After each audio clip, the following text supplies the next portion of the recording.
Okay, it's just finalizing and all right. So Mr. Chair, whenever you're ready, Okay. we're good to go. Okay. And I'm just going to let Councillor O'Hare in.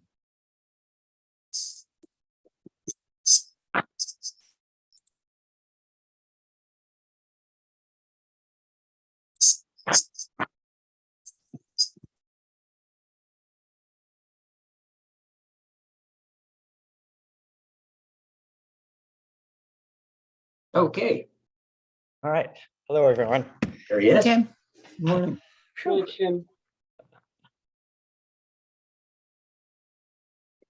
Am I good to go now? Yep. Okay. I'd like to call this meeting to order at 10:03. I will read the Land Acknowledgement Act. The city of Thorold is situated on treaty land. This land is steeped in the rich history of the First Nations, such as the Hattawauandak, Haudenosaunee, and the Anishinaabe, including the Mississaugas of the Credit First Nation. There are many First Nations, Métis, and Inuit people from across Turtle Island that live and work in Niagara today. The city of Thorold stands with all Indigenous people, past and present, in promoting the wise stewardship of the lands on which we live. I'll go to item number 3, declaration of interest. Are there any declarations of interest? Okay, seeing none, I will go to item number 4, adoption of the agenda. Can I get a mover and a seconder to adopt the agenda? Okay, moved by Leslie. And the seconder, Don? I'll call the question. All those in favor, raise your hand. Opposed, if any? Seeing none, that is unanimous. Okay, item number 5 will be adoption of the minutes of Friday, June the 2nd. Can I get a mover and a seconder? I'll move. Okay, moved by John. And can I get a seconder? Okay, Leslie, I'll call the question. All those in favor, raise your hand. Okay, opposed, if any? Yeah, that's unanimous. Correspondence. I did have something. I may think of it later on. I'll probably bring it up under roundtable. I've got too many notes sitting around here. Committee business. 7.1 is the selection of a vice chair. This is a position that needs to be filled due to the resignation of Ava Salter. I will call now for nominations for vice chair. Is there anybody that, Councillor O'Hare? Yes, thank you, Mr. Chair. I'd like to nominate John Hamilton for vice chair. Okay, noted. I'll second that. Wait, I just have to, do a call for a second and a third.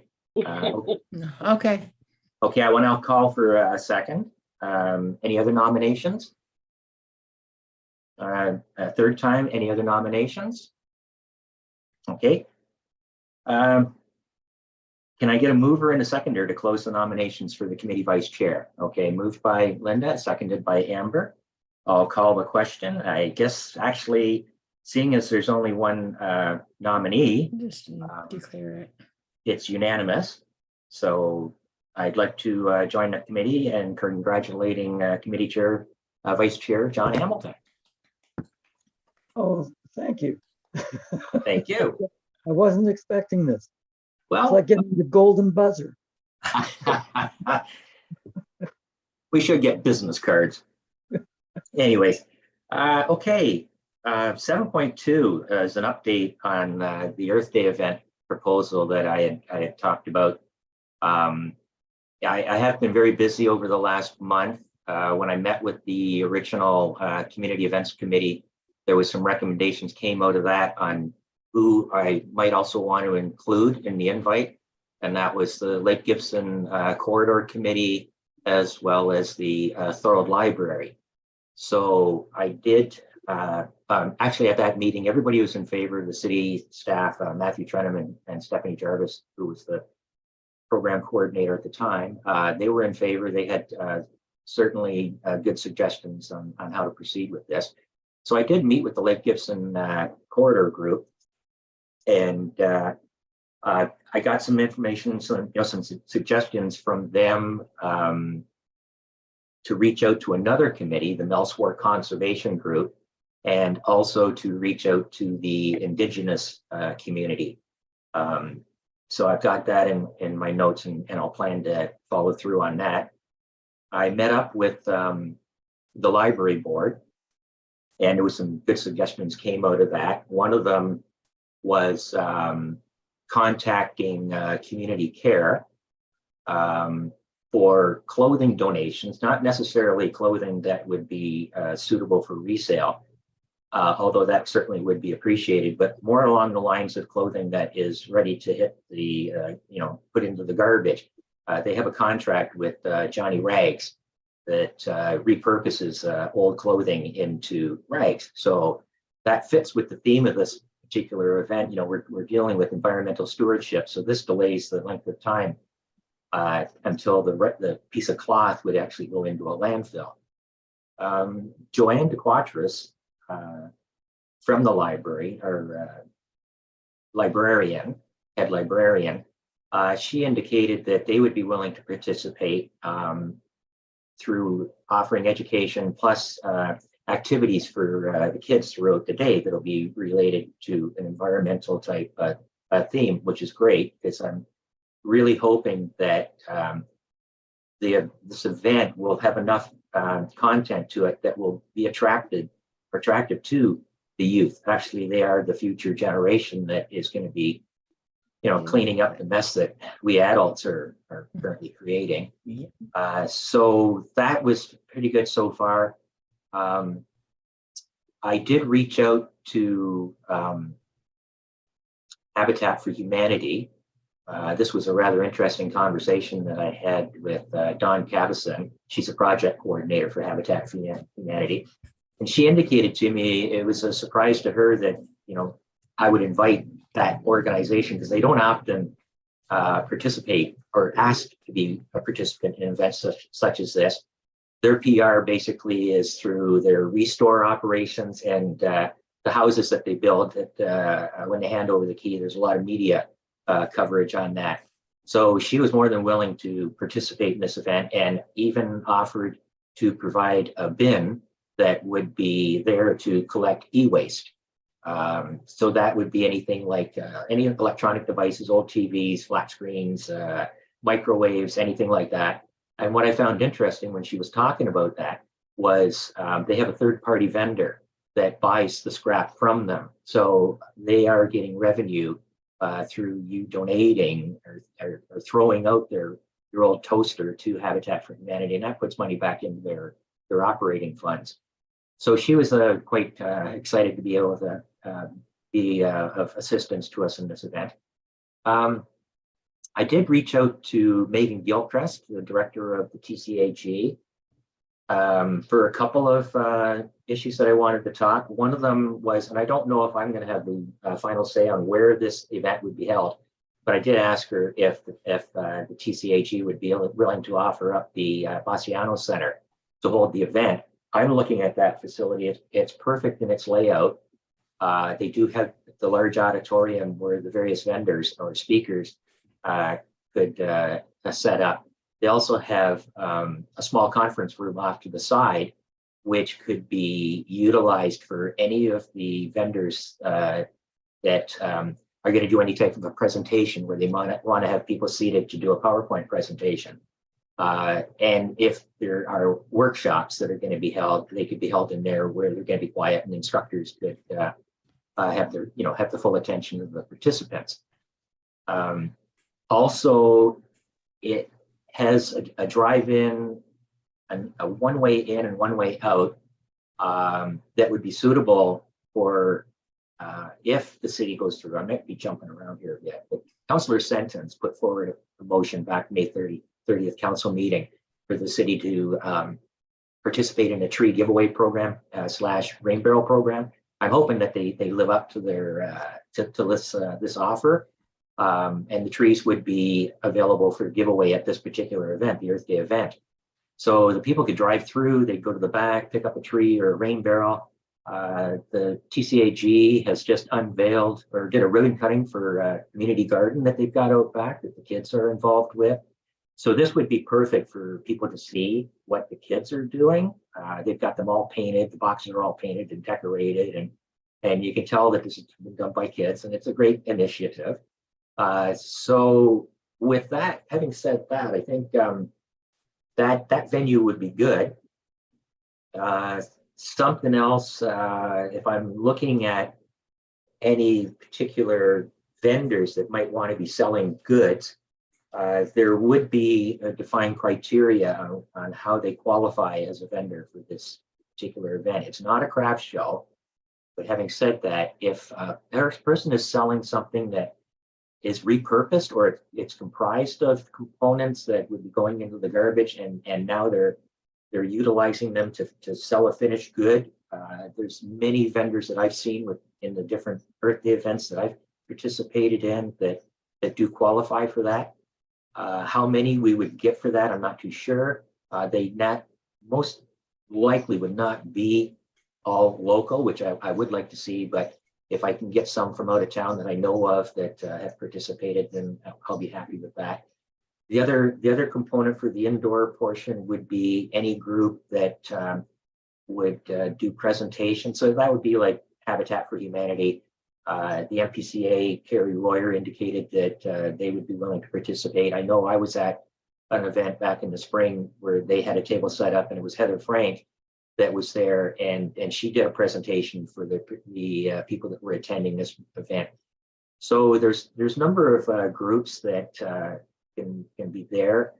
Tony Vandermaas indicated that the Lake Gibson corridor would probably have a table set up because they want to provide education and information to the people about all the various conservation areas that we have in Thorold that they may not be truly aware of. So there's some growth that I've got already developed. There's a lot to do, a lot more to do to really get this going.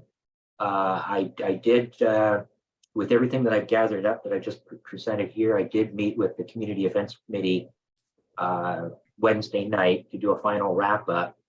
They put the motion has been put forward to have this proposal go to council, and then that has been, a date's been set. Nicholas and I have spoken about that, and I'll be going to council August 1st to put forward this proposal. Nothing really is, I think, clearly defined at this point. I would have to sit down after the motion goes through, sit down with staff and get down to some planning. So at that point, when I have an idea of the scope of the work, I'll be reaching out for volunteers, people that can help out. Tony Vandermaas has already indicated his willingness to help out. I like to see, through you, Councillor O'Hare, you've got some inside contacts at Thorold High School. Perhaps maybe some students might be willing to participate to get some volunteer hours, which would be good to have. I know that I've seen them helping out at the Thorold Craft Show. I don't know if the students have any type of a program that would be environmentally related. You did do that eco park thing. If the kids would like to put together a table and put forward some of their ideas on how they see conservation of environmental issues, they're more than welcome. We've got plenty of time to gather up the groups to engage in this. On a personal point, what I've offered too is I do native bee nesting habitats that I sell, and they are quite popular and successful. So I've reached out, right when I talked to Megan a couple of years ago when Dan Peltier was there as the director, we were going to do a workshop with the kids during March break, where I've got a version of a native bee nesting habitat that can be assembled. It's in a kit form. And we were going to do this during March break for a group of about 10 kids, and the parents are there. And I was going to do a presentation talking about the native bees, and the kids would put together this bee house and basically take it home. So I've offered this again with Megan. I said, you do it in the March break, but we could do something where this would be during the Earth Day event. I would provide it, no cost, do a short 15-minute, say, PowerPoint presentation talking about the bees, and then have the kids assemble the bee habitat and take it home. I did offer that to Joanne DeQuatros for the library because they have kids activities that I'd be willing to work with them, and she would arrange, for 10 kids, and I would do an afternoon setup where it would be the same. The kids would put together the bee house or do the presentation, and that would give them some inspiration to be out in the garden, be out in the yard, and all of that. I talked to Ken McQuarrie, McQuarrie Family Bees, Ken and Shauna. They did a workshop at the TCIG a couple of years ago, talking about honeybees. And Ken has an observation hive. So he showed interest in doing a workshop with the kids also at this event. So you can see I'm really trying to get a lot of ideas and put forward, really aimed at the kids to draw the interest, to pick it up a bit, and I think it's gonna work pretty good. If I could reach out to you, Councillor here again, if you would be willing to assist me in these bee house workshops, you certainly have the personality to enlighten that particular event for the kids in assembling the bee habitat. So I would appreciate any participation that I can get out of you. Okay, I saw Leslie, you had your hand up. Yeah, I was just going to say that that's what I've been doing lately, is gathering older groups that have been around for a long time that nobody remembers anymore. And when you were talking and how to get kids interested in something like that, if you talk to Rachel Hayne, Carla Carson about the Richmond Street forest, they would be able to present something about the frog pond, and that's how you link the kids to any sort of activity that you're going to run. So I would suggest you might want to put them on your list and consider them when you're trying to focus on the kids. Yeah, thank you. I did have Rachel's name in mind, and unfortunately, when I did do the presentation to the Lake Gibson Corridor Committee, she's the vice chair of that committee, and she wasn't in attendance that night because I did want to raise. I'm not too sure if you're aware. I had this pointed out to me by Michael Milburn from the Transportation Committee that on Ormond Street, behind the Ormond Street beer store, there's a frog pond back in there. You can hear them on certain days. It's really hard to see it now because all the grass has really grown tall. But before the grass got tall, if you walked in maybe 100, 150 feet, they were just chirping away. I mean, it's got to be a large, and that's why I wanted to talk about that to Rachel too. I did reach out to, was it Carla Carlson, you said? Yeah, Carla Carson was the one back in the 90s. Yeah. Set up the Frog Pond Committee originally. Yeah. And I did reach out to her because I found her in this really weird email chain. And that's how Liz Bennion got in touch with me, and I saw Carla. So I reached out to her, but I never did get a response from her.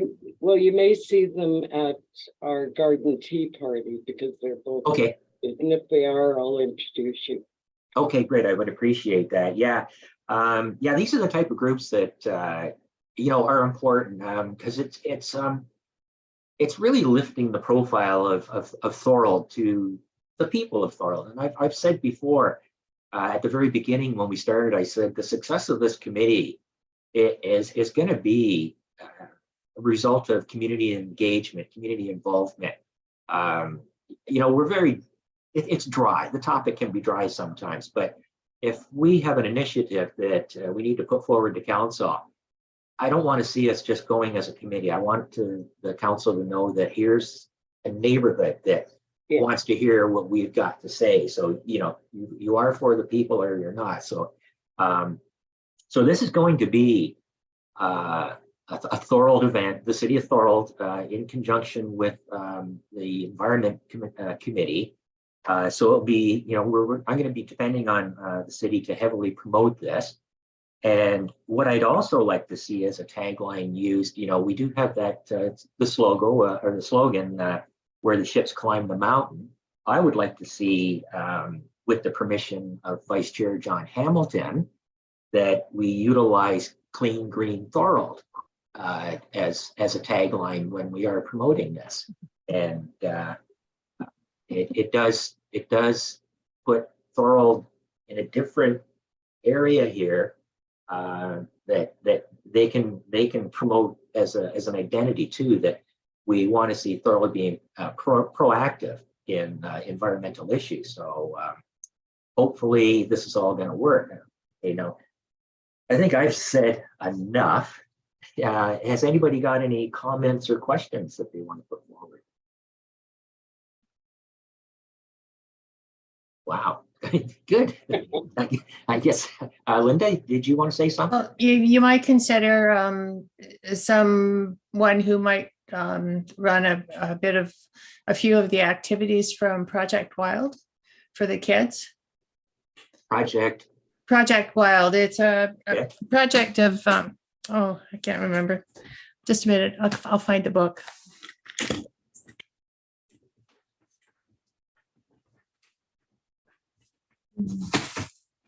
Yeah, I would like to see it, kind of activity driven for the kids. Let me just look for it. Okay, would I just be able to Google that?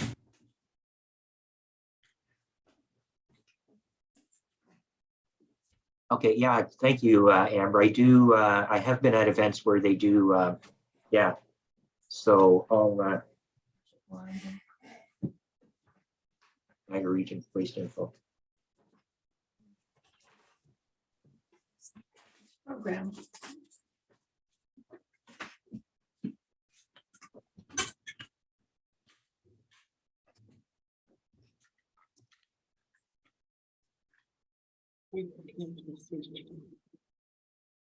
It's a Project Wild activity guide. It's for kids from grades 1 to 12, and it's sponsored by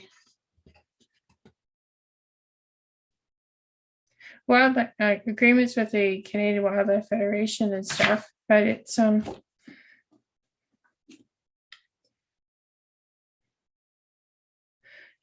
Canadian Wildlife Federation Education. Okay. Wildeducation.org.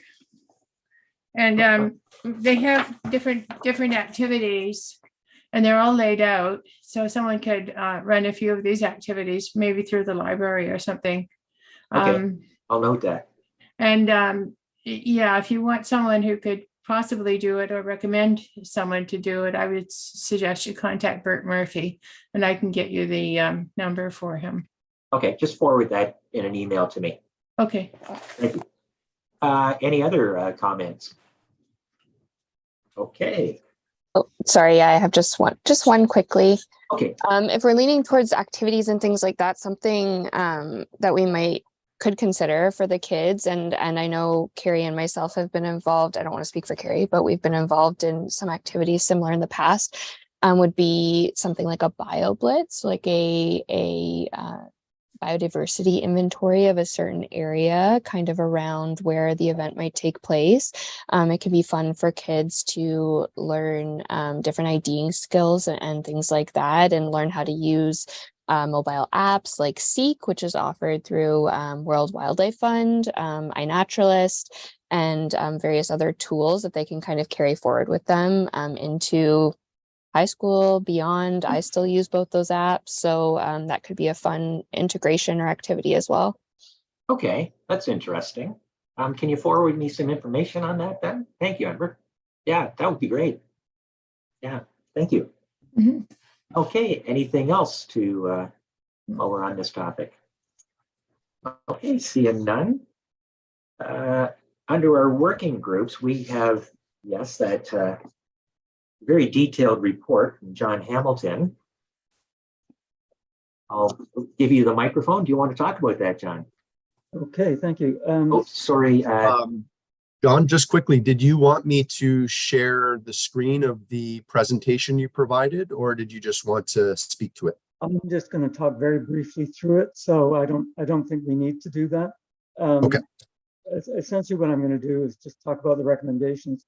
I will say, though, that I did look for best practices on dog waste disposal. And one of the first things to come up was the analysis that I referenced that was prepared for Metro Vancouver. So that wasn't my loyalty as a Vancouverite that drew me there. It's what first came up when I did a web search. And that was mostly concerned with disposal as opposed to how do you get it off the streets, off the trails, off the parks. And so I looked at what North Vancouver has done. And as I described in this brief report, they have a red bin program, and the signage is, there's no such thing as a dog poo ferry, was the signage. And they piloted it, and it was so successful that they have now deployed more than 40 bins, red bins for dog waste only throughout the city of North Vancouver. And in 2020, they collected 40 tons, metric tons of dog waste, which was then able to be processed. In Niagara, people can dispose of their dog waste in their green bins. Many people don't do that, we've discovered. I live in a building that has 26 residential addresses and 4 commercial addresses, and we have a single family green bin that I personally put out every Thursday night, and I'm the only person who uses it. And I know of 3 dogs in the building. So where that's going, I have no idea. So my recommendations are that the city look at piloting a similar program to that of North Vancouver. So identifiable dog waste only bins with appropriate signage that might say something like, help keep our streets, parks, and trails safe and clean, or safe and clean and healthy for people, pets, and wildlife, and encouraging people to deposit their dog waste in the dog waste bins, and then to evaluate that pilot and see if it's worth going forward with a broader program. And because Niagara composts dog waste, that we look at diverting the collected dog waste in those bins from the landfill to the composting facility, so that we're not contributing to methane emissions in landfill. So that's essentially what I've said. Okay, thank you. Questions now, Councillor O'Hare. Yes, thank you, Mr. Chair. Through you to John, excellent report, really well done, thank you.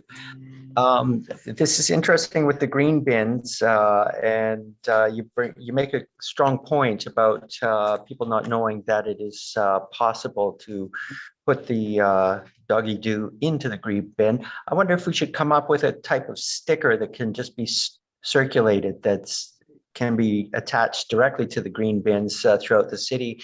Okay. Just say dog poo friendly, or dog poop can go here, or this is a spot for dog poop too. You know, something that's very simple that can be affixed to the green bins, because of course most people relate green bins with food wastes, and it certainly would perhaps open up, especially as you mentioned in your building with the other dog owners, to encourage them to put it somewhere safe. So that was... Yeah, I think that's not a bad idea at all. The situation in this building is they don't use it for food waste either. I'm the only person who uses out of 26 residential addresses and 4 commercial, one of which is a catering firm. 3 times in the last 3 years, someone else has put something in the green bin, and I put it out every week. So Mm. they're not using the green bin for household waste. I think the green bin, if people knew that, I think people know that they can put dog waste in the green bin. But if they're not Okay, using thank the you. green bin, Yeah, I see Amber's put up a chat there, and I'm sure she could probably speak on this too. That I was going to ask that question about the bags, the requirement for them to be biodegradable. Now I see, a lot of people are buying, these doggy bags. They get them at the dollar stores, and they're very cheap. But I don't think those ones are biodegradable. No. It depends. There are some that are available. Like I buy mine personally from Winners or Marshalls, and it's a certain logo. So the region does have the acceptable bag flyers that we give out at events and things like that to inform people of what that looks like, because there's no kind of one-stop shop for certain types, like the bags that are acceptable. It's really just looking for that logo, which can be tricky. It can be a little bit tricky. I can share the link to the webpage that kind of outlines everything to do with dog waste in the green bin in the chat, just so everyone has a reference point. Okay, thank you very much.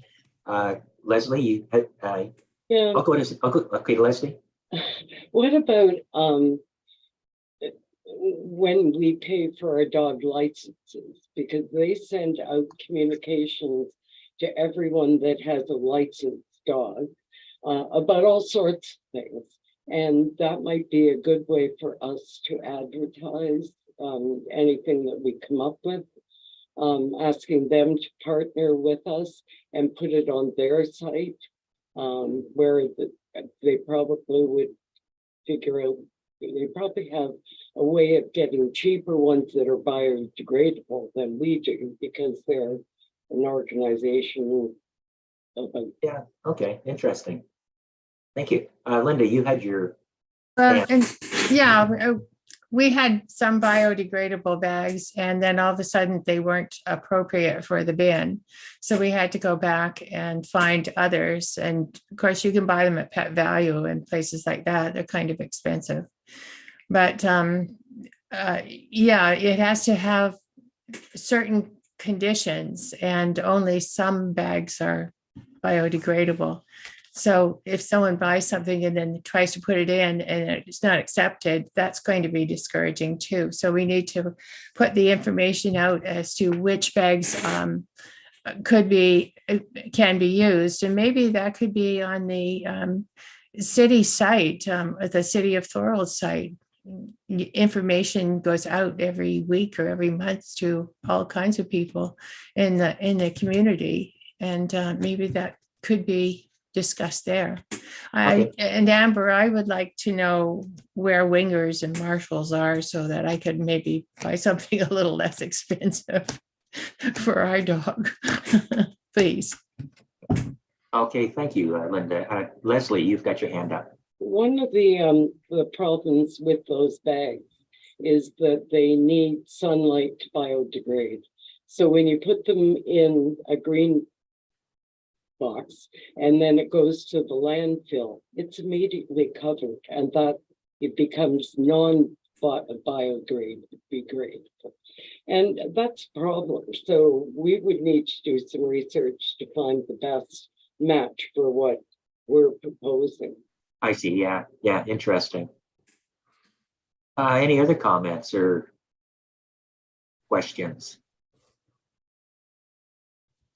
I just shared in the chat the link that I was referring to that gives some background into the acceptable bags and the logo that's required, and a little bit about it's again specific to Niagara Region's curbside collection program on just kind of the bags, the rundown of what the logo is and what that means. And there are some pet waste specific kind of where to buy tips on there as well. We can't see chat. I can't see chat. So it must I have can some- follow up with an email as well. Yeah, it must have Okay. something to do with the setup because chat was there and but now, the only thing I have is chat preview, so it shows it to me, but there's nowhere for us to type. Oh, it's not on, I like can. if you clicked on I your can. chat, doesn't it bring up the chat on Yeah. the side? No, Oh, I have participants on the side, but there is no chat.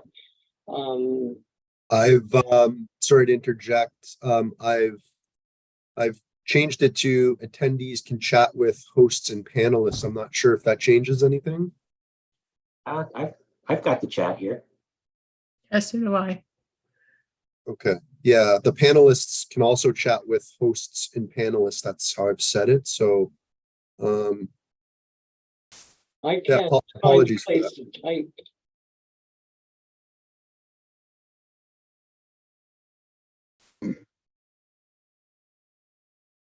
There's nothing at the menu at the bottom of the screen other than where it says more, it says chat 6, and then it shows chat previews. But that's all there is. There isn't anywhere to type. Okay, I'll try to work on that issue Okay. going forward. Okay, thank you. That was a great presentation there, John. Any other comments or closing remarks on that? Okay, seeing none, then let's go to item 8, roundtable discussion. Anybody have anything for the discussion for roundtable? John, you've got your hand up. I do. Northland Power. Looking to expand the burning of fossil gas for electricity generation. If there were any item activity that should be referred to an environmental climate change and biodiversity climate advisory committee, I would think that this would be one of them. And the only reason I know what's going on is because I went looking. I will just quote the UN Secretary General and say that any further investment in fossil fuels is both economic and moral insanity. So I just can't tell you how furious this makes me that they're even thinking about this. So I rest my case. Yeah, there was a public meeting last night, wasn't there, on this at John Michael's banquet hall? I had hoped to attend, but my wife and I, we went down to Port Robinson because Tom Russell was supposed to be doing a talk at the community center, and I guess it got canceled. So by the time I headed back, it was too late to attend the meeting. But I'm sure that Liz Bennion from the Niagara Action Network, she was probably there because Thorold Today, the newspaper, did an article earlier, and Liz was quoted in that article. So I'm sure she had the same, exactly what you're saying. Yeah. So they keep talking about how it's going to be less polluting than what they're currently running, or less polluting than coal. And it's sort of like the rationale behind biofuels. You know, biofuels as renewable energy. No, it's not. We just burned an area larger than South Carolina. Yeah. We couldn't plant enough trees to replace what's been lost. Yeah. You know, and so we don't have to count the carbon emissions from biofuels. Give me a break. Have you seen the smoke? Yeah. So, what she it just boils my blood. I can't tell you how angry it makes me. Yeah. Yeah. I'm And they're rational. I'm going to chain myself to the fence. Yeah, the way they try to rationalize it is they're spinning their numbers. Job creation. Yeah, exactly. That's what I'm yeah, that's what they try to put on as a positive spin. Pay somebody to clean up the litter. Okay, are you off that soapbox now? Okay, Amber, have you anything to offer for a roundtable? I do not. Thank you. Okay, thank you. Down at the bottom of the screen, Linda, have you anything to offer? Not at the moment. Okay, going over to Leslie. No, I'm hoping that I'll be able to get my office cleaned up and garden for the next month and a half. Other than that, everything starts up again in September. Good to hear. Councillor O'Hare, anything for you to offer? Yes, thank you, Mr. Chair. I just want to add that the Friends of Richmond Street Forest are on site at the Frog Pond today. They're doing some work at the Frog Pond. There's been some, unfortunately, some dead trees that didn't make it through the winter. Quite a few, actually. It was a bit surprising, but I think they planted a little bit too late, in all honesty. I don't think they were given enough time to establish themselves before winter set Probably in. not. So they're going to be on site today, doing some watering, they're going to take out some of the smaller trees, but some of the larger ones, they'll need some city help, I presume, on that. And hopefully I don't know the full story, but I'm hoping that the contractor who did in fact plant the trees will take some responsibility and replace the ones that were lost. So if you have any free time today, you might want to head down to Richmond. Yeah, thank you for that. I will. I'll head down there right after this meeting so I can talk to Rachel or if they're in attendance. Mm-hmm. They will be there. Carla will definitely be there. Okay, good. That's good. That saves me setting up a meeting. It's going to be very convenient. Okay, I don't have anything to add. I think I've already said enough. So our next meeting is scheduled for Friday, August the 4th. And do you have your hand up, Leslie? Yeah, I forget what I was going to say now. The phone started ringing. Oh, I know. I've rooted through my office to find all my files on the bylaws in Ontario for boulevard planting. Oh, okay. I'm wondering whether I should use this opportunity to ask if anyone's interested in sitting on that committee. So we can at least start reviewing what exists and make plans for the fall to take the best out of everything and create a recommendation for council about a bylaw for boulevard planting.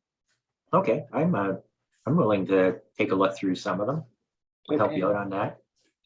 Is anybody else interested in doing some investigative bylaws? They're great reading.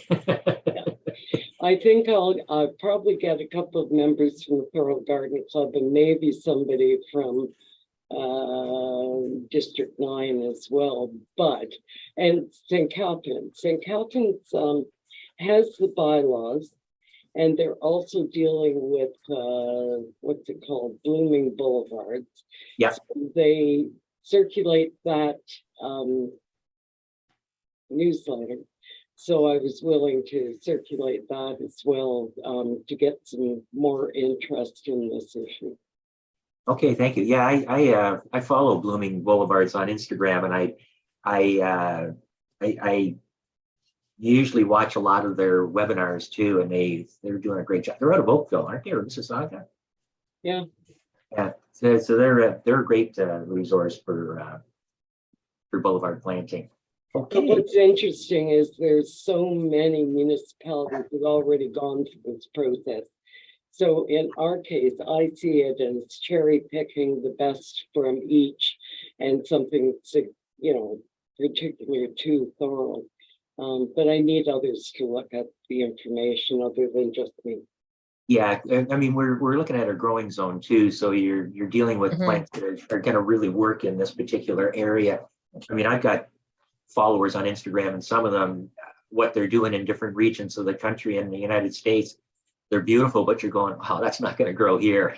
So Yeah. Unfortunately, we do have to make sure that we stay within. Well, George Scott, who also is from B-Way and does presentations if you need somebody, he also at one of our meetings about a year ago or more, he gave me a copy of the types of plants you would plant for 3-season planting, according to what's needed in the Niagara region. So that would be a good paper to look at as well to get some ideas. Yeah. Okay.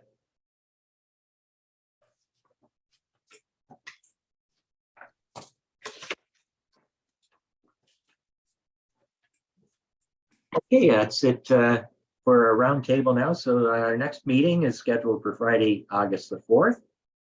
And there no being any further business, this meeting is adjourned. Thank you very much.